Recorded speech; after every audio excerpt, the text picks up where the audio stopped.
Millet Marvels, changing the way world eats by Tenali Double Horse.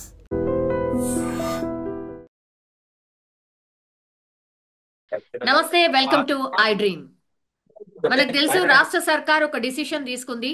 Kaleshwaram కి సంబంధించిన విచారణని సిబిఐకి అప్పజెప్పాలని. ఆ తర్వాత రాజకీయ పరిణామాలు మారుతూ వస్తున్న సిచ్యువేషన్ లో ఒక్కసారి మాట్లాడే ప్రయత్నం చేద్దాం. మాతో పాటు ఉన్నారు supreme court advocate as well as district retired judge Malyadri గారు. సార్ నమస్తే సార్. నమస్తే అమ్మా. చాలా డేస్ తర్వాత మళ్ళీ ఒక సెన్సేషన్ డిసిషన్ మీద మీతో మాట్లాడడం జరుగుతోంది సార్. సార్ ఏం జరుగుతోంది? కాళేశ్వరం విచారణకు సంబంధించి సిబిఐకి ఇవ్వాలి అంటూ రాష్ట్ర సర్కార్ అయితే ఒక డిసిషన్ తీసుకుంది సార్. నెక్స్ట్ స్టెప్ ఏంటి సార్? ఏముంటుందమ్మా, కాళేశ్వరం ప్రాజెక్టుపై సిబిఐ విచారణ జరపాలని కోరుతూ రాష్ట్ర ప్రభుత్వం ఒక లేఖ రాసింది. ఆ ప్రకటన కూడా చేసింది. అది సోమవారం మనకందరికి తెలిసిన విషయమే. అసెంబ్లీలో కూడా చాలా చర్చ జరిగింది. చాలా మంది చాలా రకాల అభిప్రాయాలని చెప్పారు అక్కడ. ముఖ్యంగా ఒక వ్యక్తి ఏమన్నారంటే, నేను మా అమ్మాయిని లండన్లో చేర్పించడానికి పోకుండా ఇది చాలా ఇంపార్టెంట్ కాబట్టి దీనికి సంబంధించి నేను మాట్లాడుతున్నాను అని చెప్పారు. సో అక్కడి నుంచి చూస్తే ముందు లీగల్గా మాట్లాడాలంటే ఒక లేఖ మాత్రమే రాయడం జరిగింది. అది స్టేట్ గవర్నమెంట్ నిర్ణయం మాత్రమే. ఈ స్టేట్ గవర్నమెంట్ నిర్ణయాన్ని ప్రకటించిన తర్వాత ఇక రాజకీయంగా అనేక వ్యవహారాలు లేకపోతే మాటలు, కొంతమందిని ఒక పార్టీ నుంచి సస్పెండ్ చేస్తారని ఇలా చర్చలన్నీ జరుగుతున్నాయి, వస్తున్నాయి. ఈ నేపథ్యంలో రాబోయే జూబ్లీ హిల్స్ ఎన్నికలు దానికి ఇది ముడిపడి ఉందని చెప్పి నా ఉద్దేశం. అయినా కూడా ఇప్పుడు సిబిఐ అనేది ఒక కేంద్ర సంస్థది. దానికి టూమోటోగా unless and until state government నుంచి కన్సెంట్ లేకపోతే చర్య తీసుకునేదానికి లేదు. మీకు తెలిసినట్టుగా ఇక్కడేమో కాంగ్రెస్ ప్రభుత్వం, అక్కడేమో సెంట్రల్లో బీజేపీ కూటమి ప్రభుత్వం ఉంది. ఆ ప్రభుత్వం ఏ పరిస్థితిలో ఉందో అందరికీ తెలిసిందే. రాబోయే రోజుల్లో జరగబోయే బీహార్ ఎన్నికలు, ఈ జూబ్లీ హిల్స్ ఎన్నికలు, అమెరికా ట్రంప్ మాటలు, విదేశాల్లో మరి మోడీ గారు వెళ్ళి రష్యా, చైనా వాళ్ళతో కలిసి అక్కడ మాట్లాడటం, పాకిస్తాన్ ప్రైమ్ మినిస్టర్ కనపడినా మాట్లాడకుండా వెళ్ళిపోవడం, ఇవన్నీ మనం చూస్తే నిజంగా ఇది చాలా ఇంపార్టెంట్ విషయం. సిబిఐ ఎంక్వైరీకి ఇప్పుడు ఆదేశం వస్తుందా రాదా, రాకపోతే ఏంటి? అయితే నాకు తెలిసినంత వరకు ఏ ప్రాతిపదికన మనం ముందుకు వెళ్ళాలి అని చెప్పి ఒక ఫామ్ హౌస్ లో చర్చలు జరుగుతున్నాయి. అవును, అలా జరుగుతున్నాయని చెప్పి అనేక ప్రకటనలు వచ్చినాయి. నిజంగా జరుగుతున్నాయో లేదో నాకు తెలియదు, జరుగుతున్నాయో అనుకుందాం. కానీ ఈ రోజు కూడా జరుగుతోంది సార్. నిన్న మిడ్ నైట్ వరకు జరిగాయి, ఈ రోజు కూడా జరుగుతున్నాయి సార్, జరుగుతుంటాయి. నాకు తెలిసి చాలా ప్రముఖులైనటువంటి న్యాయవాదులతోటి మాటలు జరుగుతాయి. ఈ లెటర్ మీద కూడా మరి స్పందించి కోర్టుకు వెళ్ళే అవకాశం కూడా ఉంది.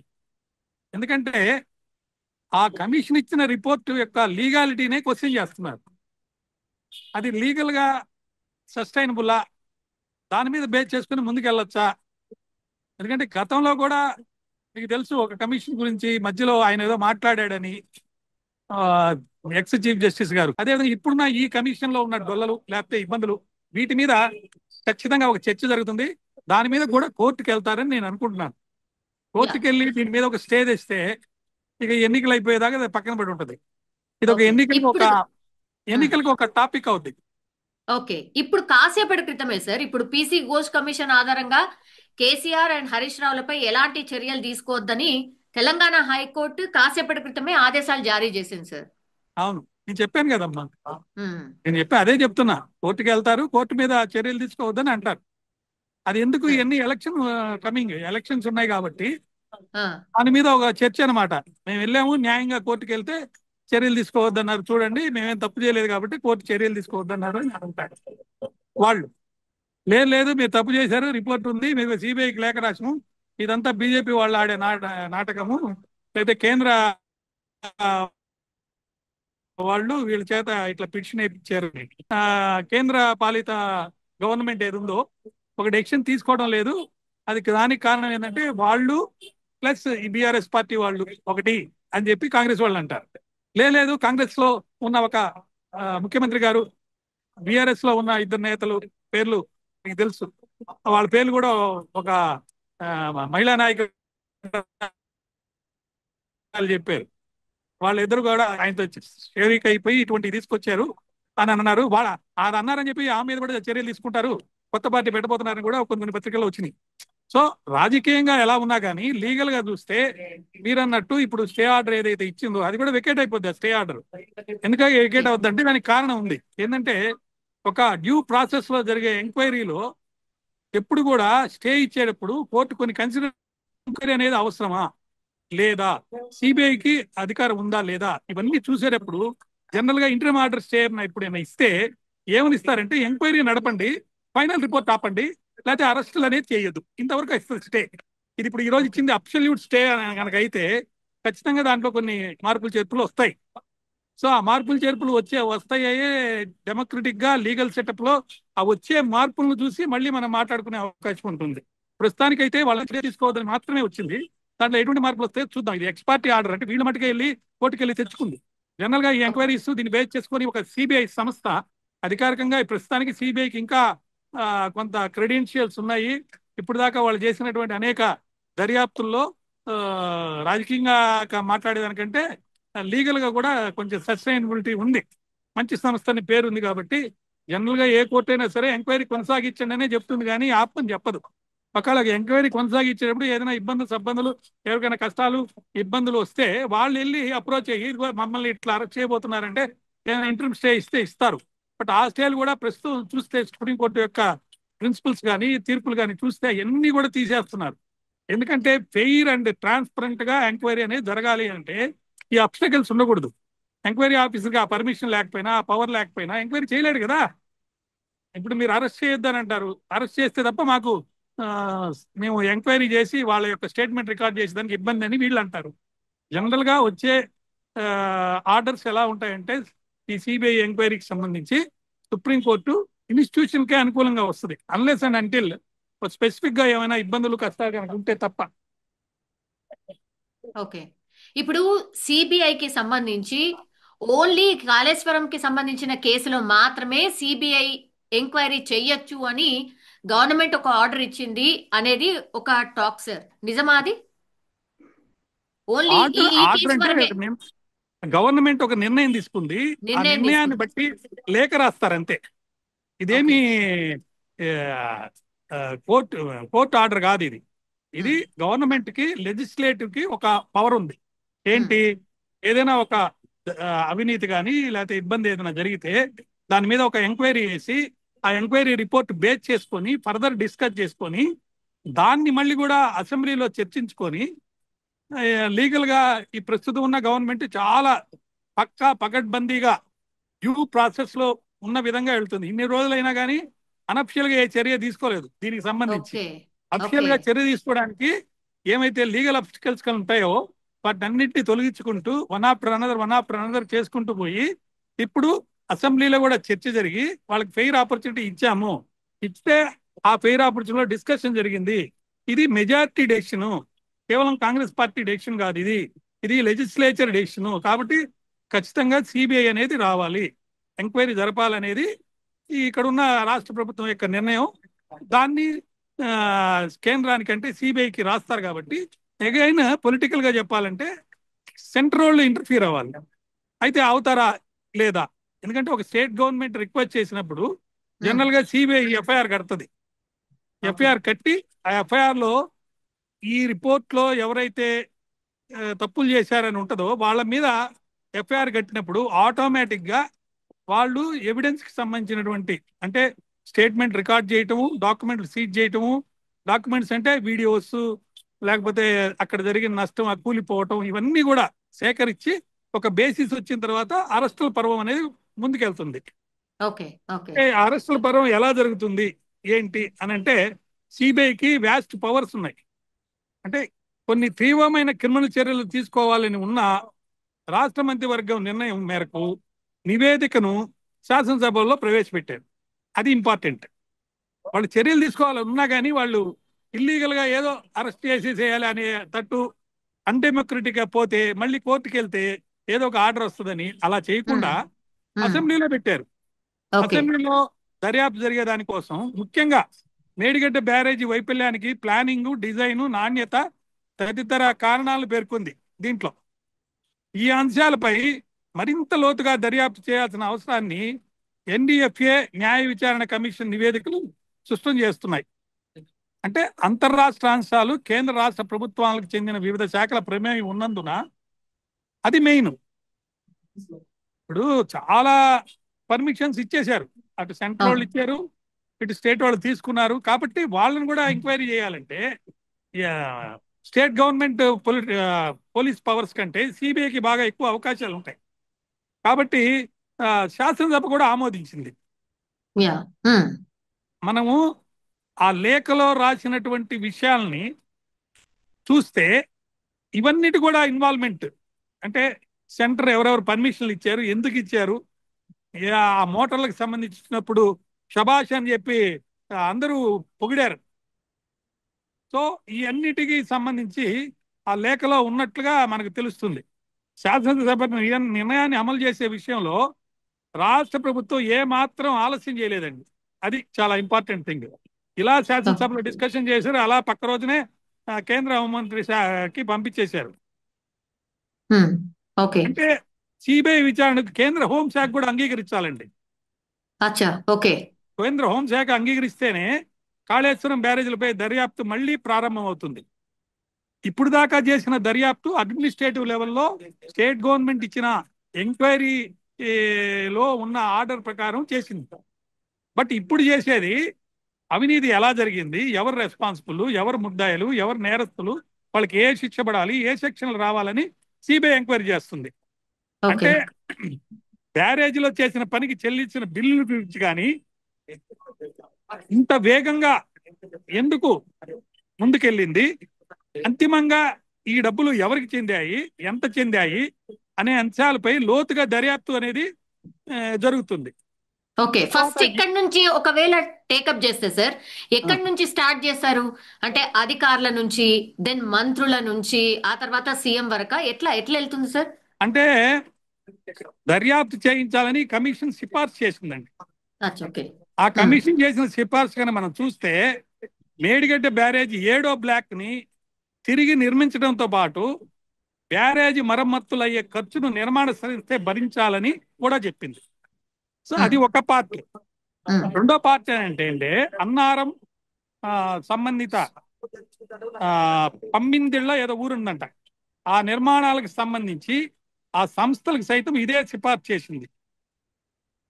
అంటే ఒక విషయం, అప్పుడున్న ముఖ్యమంత్రి మీద లేకపోతే ఇరిగేషన్ శాఖను చూసిన వాళ్ళ మీద చర్యలు తీసుకునే స్వేచ్ఛ, స్వాతంత్రం ప్రభుత్వానికి ఉందండి.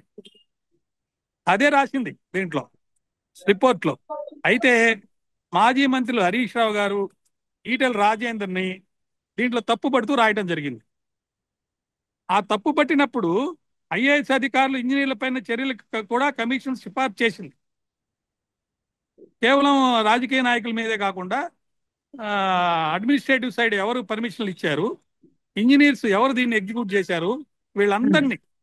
అయితే సిబిఐ ఈ పరిస్థితుల్లో రంగంలో దిగితే పరిస్థితి ఏ విధంగా ఉంటుందో అని అధికారులు కూడా ఆందోళన మొదలైంది. వాళ్ళందరూ దేవుడికి దండం పెట్టుకున్నారు, బాబు వీళ్ళు గెలుచుంటే పోయి ఉండేది, మాకు ఇబ్బంది లేకుండా వీళ్ళు ఓడిపోయారు, ఇవన్నీ తీసుకొచ్చి మా మీద పెట్టారని. అయితే తెలంగాణ కేసుల విచారణలో సిబిఐకి ఎటువంటి అడ్డంకులు లేవు, పూర్తి స్వేచ్ఛనిచ్చాము అని చెప్పి మీడియాలో రేవంత్ రెడ్డి గారు, ముఖ్యమంత్రి గారు మాట్లాడడం జరిగింది. అవును. అంటే పలు కేసులకు సంబంధించి విచారణ అనుమతులు ఇవ్వటంలో వెంటనే దస్త్రాలు పంపించి సంతకాలు చేసేసాను, నేను ఆమోదం తెలిపాను, ఇది నిరంతరం సాగే సాధారణ ప్రక్రియ అని చెప్పి ఈయన చెప్పడం జరిగింది. ఎవరు? ముఖ్యమంత్రి గారు. అంటే ఒక విధంగా చెప్పాలంటే నా పని నేను చేసేసాను యాజ్ ఏ చీఫ్ మినిస్టర్, అసెంబ్లీలో కూడా చర్చించిన తర్వాత డెమోక్రటిక్ ప్రాసెస్ లో వెళ్ళాను. ఇది కేంద్ర హోంశాఖ.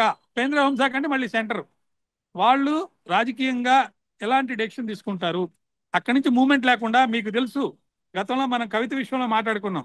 కవితను ఎప్పుడు అరెస్ట్ చేశారు? కేవలము ఢిల్లీ ముఖ్యమంత్రిని అరెస్ట్ చేసేదానికి బేస్ కోసంగా అరెస్ట్ చేశారు.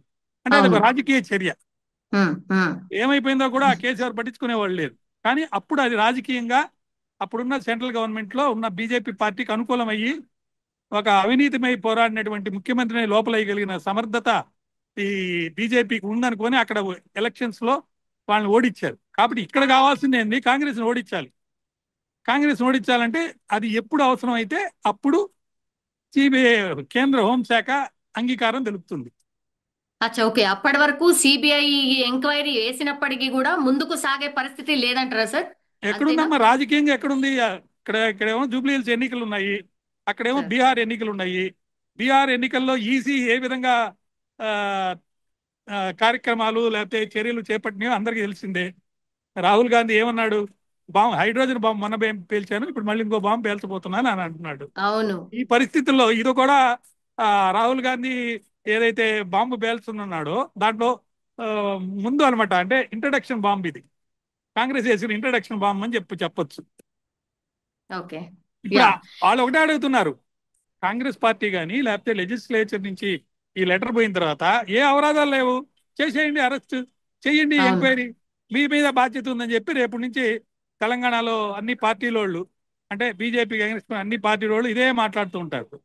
నిజంగా ఒక సాధారణంగా రకంగా చెప్పాలంటే ఇరకాటంలో పెట్టినట్టేనా సార్ కేంద్రాన్ని అనుకోండి, అక్కడ ఉన్నటువంటి బీజేపీ పార్టీని? ఇది రాజకీయంగా అయితే వాళ్ళని ఇరకాటంలో పెట్టినట్టే. ఓకే. టెక్నికల్ గా లీగల్ గా చూస్తే government is going as per law due process లో. అచ్చా, ఓకే. కోర్టు ఆదేశం అన్నా ఉండాలి, సంబంధిత రాష్ట్ర ప్రభుత్వ లేఖైనా ఉండాలి. ఓకే. ఇప్పుడు ప్రభుత్వ లేఖ వచ్చేసింది కోర్టు ఆదేశం కంటే ముందల, అంటే కోర్టు ఆదేశం కంటే ముందు ప్రభుత్వం బంద్ చేసినట్టే కదమ్మా. So yes sir. ఉదాహరణకి బ్యాంకుల్లో రుణాలు తీసుకొని ఎగేస్తారనుకోండి, ఎవరైనా రుణాలు ఎగేస్తారు, సిబిఐ నేరుగా విచారణ చేస్తుంది. వాటికి రాష్ట్ర గవర్నమెంట్ నుంచి ఎప్పుడు కూడా ఆమోదం తెలుపుతూనే ఉన్నారు. ఇప్పుడు కాళేశ్వరం పైన రాష్ట్ర ప్రభుత్వమే లేఖ రాసింది. అలా లేఖ రాసిందంటే రాష్ట్ర ప్రభుత్వం యొక్క నిజాయితీ అని కానీ, లేకపోతే నిష్కలంకతను కానీ, ట్రాన్స్పరెన్సీని కానీ, అకౌంటబిలిటీ కానీ, ఇవన్నీ మాకు చక్కగా ఉంది, మేము చేసామని రేపు ఎన్నికల్లో చెప్పుకుంటారు, ఇక్కడ చెప్పుకుంటారు, బీహార్లో చెప్పుకుంటారు. యా. ఇప్పుడు నిజం చెప్పాలంటే సార్, సిబిఐ ఎంట్రీ కావాలి అంటే, ఒక రాష్ట్రంలోకి రావాలి అని అంటే what is the procedure sir generally? Generally అమ్మా, సిబిఐకి సుమోటో ఒక స్టేట్ లో ఎంటర్ అయ్యేదానికి అవకాశం లేదు. ఓకే. మన రాష్ట్రంలో 16 స్టేట్స్ అనుకుంటాను వాళ్ళు కన్సెంట్ ఇచ్చారు, మా రాష్ట్రంలోకి సిబిఐ ఎంటర్ కావచ్చు, ఎంక్వైరీలు జరపచ్చు అని. కానీ ఒక కోర్టు ఆదేశం కానీ మీరు ఎంక్వైరీ చెయ్యండి అని, లేదా ఆ రాష్ట్ర ప్రభుత్వం నుంచి ఒక లేఖ వెళ్ళాలి, వెళ్తేనే సిబిఐ ఎంక్వైరీ చేస్తుంది. జనరల్ గా సుమోటో కొన్ని నేరాల్లో సుమోటో కూడా చేస్తుంది, బట్ అప్పుడు రాష్ట్ర ప్రభుత్వం అడ్డుపడితే మళ్ళీ చాలా ఇబ్బంది అవుతుంది అనమాట. So consent of the state government is required, because law and order issue అనేది స్టేట్ గవర్నమెంట్ యొక్క ప్రెరగేటివ్ లో ఉంది. మనకు state list, central list, concurrent list అని ఉంటాయి కాన్స్టిట్యూషన్ లో. లా అండ్ ఆర్డర్ అనేది స్టేట్ లిస్టు, సో ఎక్స్క్లూజివ్ గా స్టేట్ బాధ్యత, రాష్ట్ర ప్రభుత్వ బాధ్యత. ఏదో ఎమర్జెన్సీ వచ్చి ఎమర్జెన్సీ పెట్టి ఇక్కడ ప్రభుత్వాన్ని సస్పెండ్ చేసి అలాంటివి వచ్చినప్పుడు మళ్ళీ సెంటర్ ఇంటర్ఫీర్ అవుతుంది. కాబట్టి ఇక్కడ ప్రభుత్వం అనేది ఇందాక చెప్పిన విధంగా డెమోక్రటిక్ ప్రాసెస్ లో ఎక్కడ ఎవరు ఏం మాట్లాడడానికి అవకాశం లేకుండా హైడ్రోజన్ బాంబుకు ముందు ఒక బాంబు పేలుస్తూ, ఇదిగో నా ముఖ్యమంత్రిత్వాన్ని క్వశ్చన్ చేసే వాళ్ళకి ఇది ఒక ఆన్సర్, 2 బీజేపీ వాళ్ళకి ఇది ఒక ఆన్సర్, లాయల్టీ టు కాంగ్రెస్ కి ఇది ఒక ఆన్సర్. ఓకే. సో చాలా మంది ఏమంటున్నారు, ఒక ముఖ్యమైన మహిళా నాయకురాలు, ఇదిగో ఫలానా 2 వ్యక్తులు ముఖ్యమంత్రి గారితో కలిశారు అంటున్నారు. అరే నాతో కలిసి ఉంటే నేను వాళ్ళ మీద చర్య తీసుకోమని నేను ఎందుకు అంటాను అనేదానికి ఇది ఆన్సరే కదా. అవును. కాబట్టి వాళ్ళని పార్టీ నుంచి సస్పెండ్ చేసేదానికి ఇది ఒక అవకాశం ఇచ్చినట్టే, ఆయుధం ఇచ్చినట్టే వీళ్ళకి. ఎస్ ఇది వీళ్ళకి ఎగ్జాక్ట్లీ సార్, ఎగ్జాక్ట్లీ. అమెరికా నుంచి రాగానే నిన్న ప్రెస్ మీట్ పెట్టారు. తర్వాత మొన్నటి వరకు కూడా డైరెక్ట్ గా పేర్లు తీసుకోలే. ఇప్పుడు ఏకంగా హరీష్ రావు డైరెక్ట్ గా అనండి, ఒకరి తర్వాత ఒకరి పేరు తీసుకున్నారమ్మా. ఎస్ ఒకరి పేరు ఎస్ తీసుకున్నారు, ఇప్పుడు రెండో పేరు వచ్చింది. ఎస్ ఎస్ ఆ, ఎగ్జాక్ట్లీ సార్. ఇప్పుడు ఆ. డైరెక్ట్ గా పేర్లనే మెన్షన్ చేసిన పరిస్థితి. ఇప్పుడు పార్టీ ఏం చేయబోతోంది? ఇప్పుడు కాళేశ్వరం మీద ఏం చేయాలి ఒకటి, తర్వాత ఇంట్లో ఉన్నటువంటి మహిళా నాయకురాల్ని, సొంత పార్టీని క్వశ్చన్ చేస్తుంది రెండు. ఏం జరగచ్చు సార్? ఇక్కడ ఒక చాలా ముఖ్యమైన విషయం ఏంటంటే, మొన్న ఎన్నికల్లో ఓడిపోవడానికి ప్రధానమైన 3 కారణాలు అని చెప్పి అందరికీ తెలిసినాయి. ఉమ్, ఒకటి లిక్కర్ స్కామ్, ఉమ్, రెండు డెమోక్రటిక్ గా జరగలేదు, అటోక్రటిక్ గా జరిగింది. బీఆర్ఎస్ అనేది నడిపించడం, ప్రభుత్వం నడిపించడం కానీ పార్టీ నడిపించడం కానీ. మూడు, టిఆర్ఎస్ ని బీఆర్ఎస్ చేయటం. ఉమ్. సో ఇప్పుడు దాంట్లో భాగంగా ప్రక్షాళన జరుగుతుంది. బీఆర్ఎస్ ని టిఆర్ఎస్ చేశారు. ఎప్పుడు చేశారు? మొన్న గుజరాత్ వాళ్ళని ఇక్కడి నుంచి పంపించండి అని ఒక యుద్ధం జరుగుతున్నప్పుడు చాలా ఒకటి వచ్చింది, టిఆర్ఎస్ గా ఉంటేనే ఇక్కడ గెలుస్తామని. సార్. అది నెంబర్ 1 అయిపోయింది. నెంబర్ ఉమ్, 2, లిక్కర్ స్కామ్ నుంచి ఇబ్బందులు పడ్డారు కాబట్టి లిక్కర్ స్కామ్ వాళ్ళని బయటకు పంపించేదానికి ఒక అవకాశం కావాలి. సో లిక్కర్ స్కామ్ బయటికి పోతే ఇంకా నిష్కలంకుడైనటువంటి ఆ, పార్టీ అయిపోద్ది. సార్, సొంత కూతుర్ని కూడా లెక్క చేయకుండా బయట పంపిద్దామని అనుకున్నారా నిజంగా? అంటే అది జరిగిందా? రాజకీయాల్లో కూతురు, కొడుకు, లేకపోతే ఇంకోటి ఇంకోటి ఉండదమ్మా. అధికారమే లక్ష్యంగా ఉంటుంది. ఇప్పుడు ప్రకాశం పంతులు గారండి, లేకపోతే ఇక్కడ ఎవరు ఆ, పోరాట పార్టీలు కాదు, ఇవి రాజకీయ పార్టీలు. పోరాటం చేసి చనిపోయినటువంటి, అసువులు బాసినటువంటి అనేక మంది యువకులు, లేకపోతే ఆ, పెద్దవాళ్ళు, వాళ్ళందరూ వాళ్ళు ఏదో స్వార్థం లేకుండా త్యాగం కోసం ఏదో ఆ రాష్ట్రం ఏర్పడాలని చేసింది. కానీ ఉమ్, పొలిటికల్ పార్టీ పెట్టుకుంది, పవర్ ఉండాలి కదమ్మా. పవర్ ఉంటేనే కదా ఏదైనా చేయగలిగేది. తను పేరు సంపాదించుకోవాలన్నా, ఊరు సంపాదించుకోవాలన్నా. సో ఉమ్, ఒక ఉమ్. ఒక పర్టికులర్ ఇష్యూ లేదా ఒక పర్టికులర్ పర్సన్, అది ఎవరైనా ఉండొచ్చు, వాళ్ళ వల్ల పార్టీకి ఇబ్బంది, లేకపోతే పవర్ రాదు, లేకపోతే ఎన్నికల్లో గెలవలేము అనే పరిస్థితి వచ్చినప్పుడు రిక్వెస్ట్ మీద కూడా బయటకు పంపుతారు. బయటకి సస్పెన్షన్ ఎలా ఉన్నా కానీ రిక్వెస్ట్ గా మీరు అలా ఉండండి అని అంటారు. ఓకే. తప్పేముంది దాంట్లో? యా. మీరు ఎవరు మన కూడా ఎన్నో ఎక్స్పెక్ట్ సందర్భాలు. చేయలేదు. సార్, ఎవరు ఎక్స్పెక్ట్ చేయలేదు నిజంగా ప్రభుత్వము సిబిఐ ఎంక్వైరీకి రిక్వెస్ట్ చేస్తుందని, లేకపోతే ఒక నిర్ణయం తీసుకుంటుందని ఎవరు ఎక్స్పెక్ట్ చేయలేదు. అటు బీజేపీ ఎక్స్పెక్ట్ చేయలేదు, బీఆర్ఎస్ కూడా ఎక్స్పెక్ట్ చేయలేదు అనేది ఒక చర్చ సార్. నిజమేనా సార్ ఇది? మీకు కూడా అలాగే అనిపించిందా? లేదమ్మా, అందరు ఎక్స్పెక్ట్ చేశారు. సమయం ఎప్పుడనేది అందరు వెయిట్ చేస్తున్నారు. ఓకే. కరెక్ట్ జూబ్లీస్ ఎలక్షన్లు వచ్చినాయి, బీహార్ ఎలక్షన్లు రాబోతున్నాయి. ఒకరిని మార్చబోతారేమో ఇక్కడ అనే ఒక టాక్ వచ్చింది. ఆ మార్చబోయేది ఎందుకు అని అంటే పట్టు లేదు. మన ఒక తీర్పు వచ్చింది, మీకు తెలిసిందే. ఆ సార్. కొంతమంది 10 మంది ఎమ్మెల్యేలు పార్టీ మారారని, అవును. వాళ్ళ మీద తీసుకున్న దాంట్లో ప్రాపర్ గా జరగలేదు ఆ, అని చెప్పి ఒక ఎమ్మెల్యే బాధపడ్డాడు కూడా, కన్నీళ్లు పెట్టుకున్నట్టు బాధపడి మాట్లాడాడు. ఏమనంటే నేను అనవసరంగా పార్టీ మార్చినందువల్ల నాకు చాలా ఇబ్బందులు వచ్చినాయి అని చెప్పి కూడా అంటం జరిగింది అనమాట. సో రైట్ టైంలో రైట్ డెసిషన్ ఫర్ గవర్నమెంట్. దీని సార్. యొక్క అనదర్ అంటే ఇంప్లికేషన్స్ ఎలా ఉంటాయనేది రాబోయే రోజుల్లో వేచి చూడాలి. యా. ఇప్పుడు టిఆర్ఎస్ ఆర్ బిఆర్ఎస్ ఏం చేయొచ్చు సార్? ఏం ఛాన్సెస్ ఉన్నాయి వాళ్ళకి? ఏం ఆప్షన్స్ ఉన్నాయి? ఒకటి, లీగల్ గా ఇప్పుడు వెళ్ళారు ఆల్రెడీ కోర్టుకి. అది అయిపోయిన తర్వాత పొలిటికల్ గా కొన్ని నిర్ణయాలు జరుగుతాయి. పార్టీల్లో ఎవరు మార్పు చేయాలి, ఎవరిని రప్పించుకోవాలి, ఎవరిని మార్చాలని. ఉమ్, ఇప్పుడు కాంగ్రెస్ పార్టీలో కూడా చాలా మంది అసంతృప్తివాదులు ఉన్నారు. వాళ్ళలో ఎమ్మెల్యేలు కూడా కొంతమంది ఉన్నారు, పవర్ రాని వాళ్ళు. లేకపోతే ఇప్పుడు నిన్న ఒక పేపర్లో ఒక ఎడిటోరియల్లో వచ్చింది కాబట్టి మనం మాట్లాడుకోవచ్చు. అది సుమారు కొన్ని అసెంబ్లీ సెగ్మెంట్స్ లో 20 కోట్లు ఖర్చు పెట్టారంట ఎన్నికల్లో అయ్యటానికి. సో రాబోయే ఎన్నికల్లో అంటే మళ్ళా అసెంబ్లీ వచ్చినప్పుడు అది 30 నుంచి 35 కోట్లు అవుతుందని కూడా ఖర్చు అంటున్నారు మామూలు సాధారణంగా. మరి ఈ 35 కోట్లు వాళ్ళు ఇన్వెస్ట్ చేసిన దానికి ఇంట్రెస్ట్ తో కలిపితే 35 కోట్లు రేపు ఎన్నికలకే కావాలి.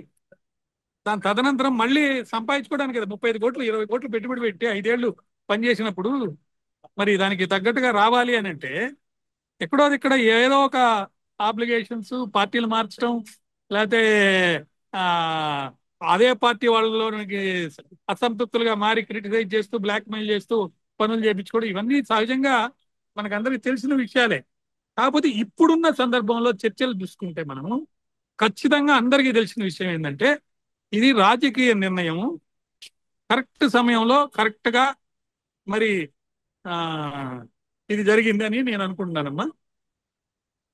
Yes sir. సో కరెక్ట్ టైంలో కరెక్ట్ డిసిషనే అంటారు, రైట్ సార్? ఇప్పుడు రాజకీయంగా ఒత్తిడి. Yes sir. ఇప్పుడు మరి బీజేపీ ఏం చేయొచ్చు సార్? బీజేపీ ఏం చేయబోతుంది ఇమీడియట్ గా? అంటే బీజేపీ రోజు ఇంకా మాట్లాడతారు కదా, మేము సిబిఐకి ఇచ్చినాం, మీరే డిసిషన్ తీసుకోవట్లేదు అని. ఎట్లా ఇక్కడ తప్పించుకుంటారు బీజేపీ? బీజేపీ ఏం చెప్తుందంటే కేంద్ర హోంశాఖ పరిశీలనలో ఉంది అని చెప్తుంది. ఓకే. చెప్పిన ఓకే. తర్వాత ఇంకో స్టెప్ ముందుకెళ్తుంది.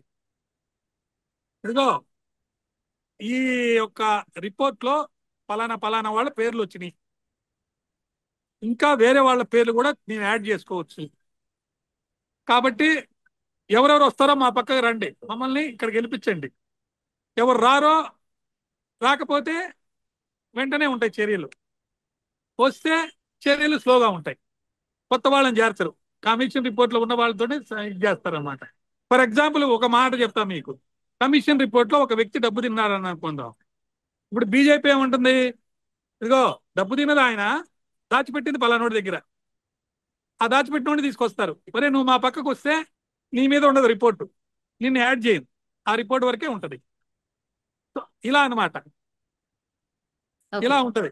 సో అల్టిమేట్ గా చెప్పాలంటే it is only political game. The game will not end at any point of time. ఆ అచ్చా. టైం వచ్చినంత వరకు దాన్ని ఆడుతూనే పోతారు. మరి ఇంకో కొత్త సమస్య వస్తుంది, ఆ సమస్యను టేకప్ చేస్తారు అంతే. అచ్చా. ఓకే. సో ఇది డ్రాగ్ ఆన్ అయితా పోతుంటది మోస్ట్లీ. అంటే లోక్సభ ఎలక్షన్స్ వచ్చేంత వరకు కూడా మేబీ ఇది డ్రాగ్ కావచ్చు అనేది, అంతే కదా సార్? బీహార్ ఎలక్షన్లు అయిపోయిన తర్వాత మనం మాట్లాడుకోవాలి మళ్ళీ. ఓ. ఎందుకంటే అచ్చా. ఓకే. బీహార్ ఎలక్షన్స్ లో కొత్త పదాన్ని లల్లు ప్రసాద్ యాదవ్ కొడుకు తీసుకున్నాడు, తేజస్వి యాదవ్. ఏంటంటే ఆ పదము కరప్షన్. మనకందరికీ తెలుసు లల్లు ప్రసాద్ యాదవ్ని కరప్ట్ చేశాడని జైల్లో పెట్టారు, శిక్ష అనుభవిస్తున్నాడు, సుప్రీంకోర్టులో పెరిగింది. ఇప్పుడు వాళ్ళు ఏమంటున్నారంటే ఇప్పుడున్న ముఖ్యమంత్రి బీహార్లో నితీష్ గారు హైలీ కరప్టెడ్. ఈ ఎన్నికలు అయిపోయిన తర్వాత అతన్ని ఒక స్ట్రా లాగా, ఇదే మాట వాడారు, ఒక మన కూల్ డ్రింక్లు ఇచ్చే స్ట్రా లాగా వాడుకుని అతను పక్కన తీసేస్తారని.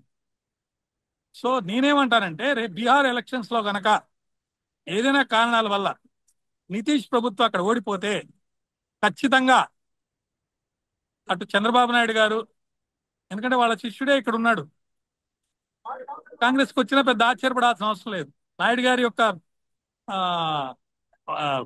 ప్రీవియస్ రికార్డు చూస్తే ఎప్పుడు ఏది అవసరం అయితే మామనే కాదన్నాడు. ఇప్పుడు బీజేపీ మోడీ ఎంత లెక్క, తన సొంత మామని కాదని పార్టీ నుంచి బయటకు వచ్చినోడు. రేపు నితీష్ అక్కడ గవర్నమెంట్ ఓడిపోతే ఆ నితీష్ తాలూకు ఎంపీలు కనుక సపోర్ట్ లేకపోతే రెండు వీటి మీద నడుస్తున్నాడు, స్ట్రక్చర్స్ మీద. ఎవరు, మన మోడీ గారు. సో ఒకటి నితీష్, రెండు చంద్రబాబు నాయుడు గారు. సో నితీష్ ఓడిపోతే పరిస్థితి ఏంది, అక్కడ పోయినట్టే, ఒక చెయ్యి కుంటుపడినట్టే. ఎటు అమెరికాలో ట్రంప్ కి మోడీ మీద చాలా ద్వేషం ఉంది. 4 రోజుల నుంచి ట్రంప్ ఫోన్ చేస్తుంటే మోడీ గారు మాట్లాడటం లేదు.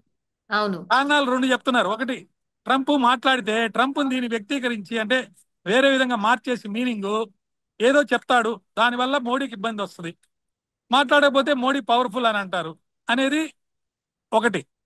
2 రోజుల క్రితం మోడీ గారు కొత్తగా గాంధీజీ గారి పేరు ఎత్తి స్వదేశీ అంటున్నారు. నిన్న అవును. మొన్నటి దాకా ఎవరు గాంధీజీ గారిని తిట్టారో, ఎవరు గాడ్సేని పొగిడారో, ఆ సంస్థ యొక్క మద్దతు ఎవరికి ఉందో అందరికీ తెలిసిన విషయమే. ఇప్పుడు గాంధీజీ గారు ఎక్కడి నుంచి వచ్చారండి? నేను యాజ్ చైర్మన్ ఫర్ రాబోయే అక్టోబర్ 10లో జరగబోయే 1,00,000 విగ్రహాల ప్రదర్శనకి నేను చైర్మన్ గా ఎన్నుకున్నారు. సో ఇప్పుడు సార్. గాంధీజీని రాజకీయం చేయొద్దని నేను అందరికీ మనవి చేస్తున్నాను. ఆయన సూత్రాలు వేరు, ఆయన దేశం కోసం ప్రాణాలను సైతం త్యాగం చేసి తను అర్పించుకున్నాడు. కానీ ఆ స్వాతంత్ర ఫలాలు మనకు అందటం లేదు. ఈ అవినీతి బస్టు పట్టిపోయింది. దీని మీద పాదయాత్రలు కూడా చేయబోతున్నాం మేము. కాబట్టి ఓకే. రాజకీయాల కోసం ఏదంటే అది వాడుకునే ఒక సిద్ధాంతాన్ని పక్కన పెట్టి, పవర్కి రావడానికి ఏదంటే అది వాడుకునే సిద్ధాంతాన్ని పక్కన పెట్టి, ఎవరైతే అవినీతి చేశారో వాళ్ళు ఇంజనీర్లు కానీ, అధికారులు కానీ, రాష్ట్ర ప్రభుత్వంలో వాళ్ళు కానీ, లేకపోతే రాజకీయ నాయకులు కానీ, ఎవరైనా సరే వాళ్ళని పట్టుకోవాలి. అదే నా యొక్క రిక్వెస్ట్. పట్టుకొని వాళ్ళకి శిక్షలు పడాలి. ఆ డబ్బు మళ్ళీ స్టేట్ ఎక్స్చేర్కి రావాలి. ఆ స్టేట్ ఎక్స్చేర్కి వచ్చి ఆ డబ్బుతోటి మళ్ళీ కొత్త మరొక ప్రాజెక్ట్ కట్టి మంచినీళ్ళు మనకందరికీ రావాలి. ఇది మన కోరిక, మన వివాదం. కానీ అట్లాంటి పరిస్థితులు ఇప్పుడైతే లేవు. ఈ రాజకీయాలు ఇలాగే కొనసాగే పరిస్థితి ఉంది. మీకు తెలుసు మూసీ విషయంలో ఏం జరుగుతుంది, హైడ్రా విషయంలో ఏం జరుగుతుంది, లేదా అమెరికాలో నుంచి 150% ట్యాక్స్ విషయంలో జరుగుతుంది.